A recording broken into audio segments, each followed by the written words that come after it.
students, this is Versa from Career Education. So today I will be explaining the topic representation of rational number on the number line. So what do you mean by rational number? Rational number means any number which will exist in the form of p by q where q will not be equals to 0. This is only the rational number, right? So simply we can say that it is a fraction.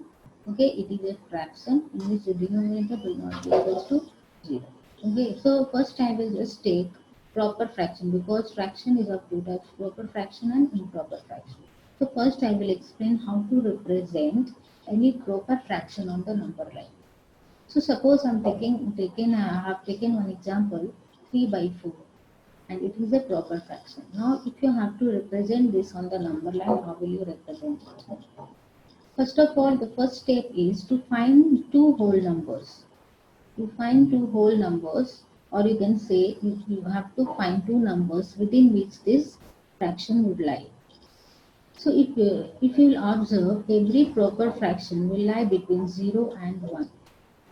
0 and 1. Why? Because if you will divide it, if you will just convert this into decimal, right? If 3 is divided by 4, we will get 0.75. Right? We will get 0.75. So the decimal form of this fraction is 0.75.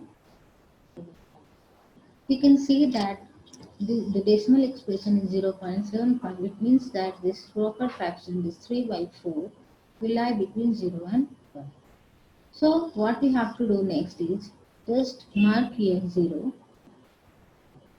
On this number line, just mark it point 0 and 1, 2, 3. Why I have given a gap between 0 and 1? Because we know that this fraction will lie between 0 and 1. That's why we have given a sufficient gap between 0 and 1.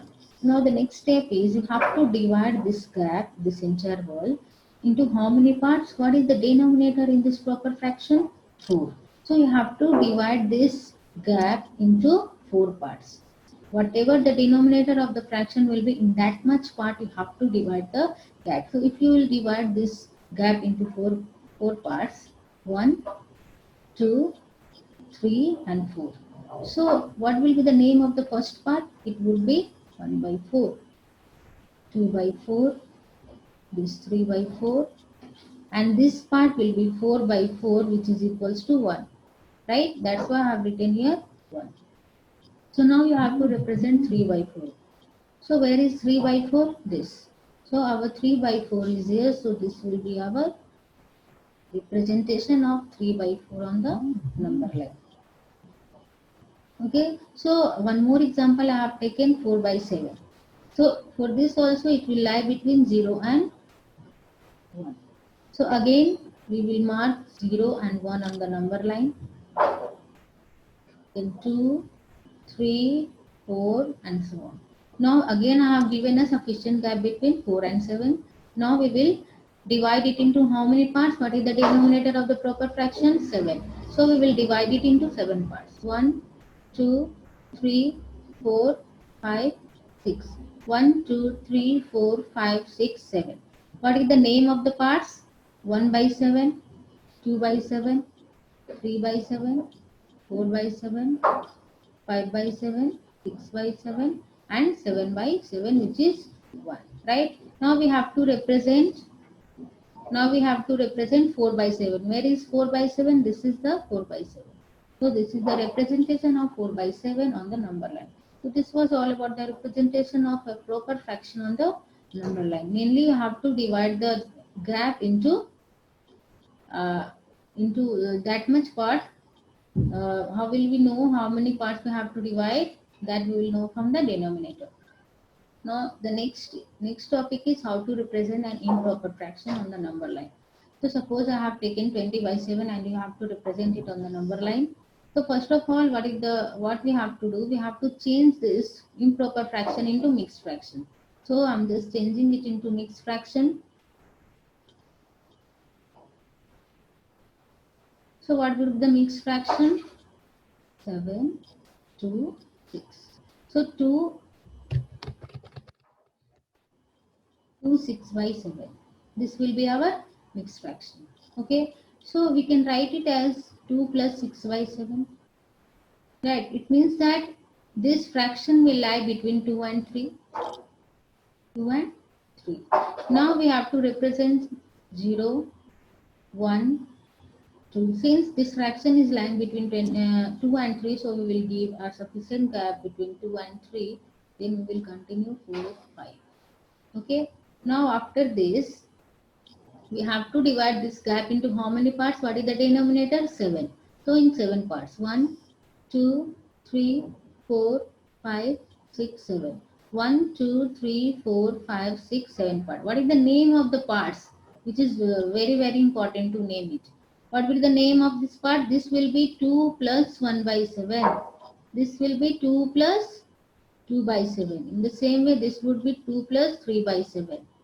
2 plus 4 by 7, 2 plus 5 by 7, 2 plus 6 by 7, and this would be 2 plus 7 by 7, which is 3. Okay, this will be 2 plus 4 by 7,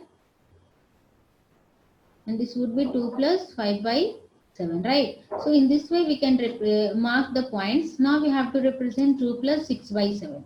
So where is 2 plus 6 by 7? This one.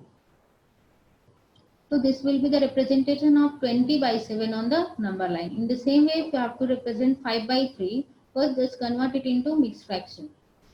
5 divided by 3, 3 ones are 3. So what is the required mixed fraction? 3, 1, 2. So 1, 2 by 3, right? So it will lie between which two whole number? 1 and 2. It will lie between 1 and 2 because it can be written as 1 plus 2 by 3. Now we will just mark the points 0, 1, 2, 3, 4 and so on. Now we have to divide this gap into how many parts? 3 parts. So we will divide it into 3 parts. 1, 2, 3. Now what will the name of this part? 1, 1 by 3. This 1, 2 by 3. This 1, 3 by 3, which will be 2. Because 1 plus 1 will be 2. Correct? Now what we have to represent? 1, 2 by 3. So this will be our representation of 5 by 3 on the number line. So this was all about the representation of rational number on the number line. First I just explained for proper fraction, then I explained for improper fraction. Okay, so mainly you have to divide the interval into how many parts? That depends upon the denominator of the fraction, given fraction. Okay, so thanks for watching my video.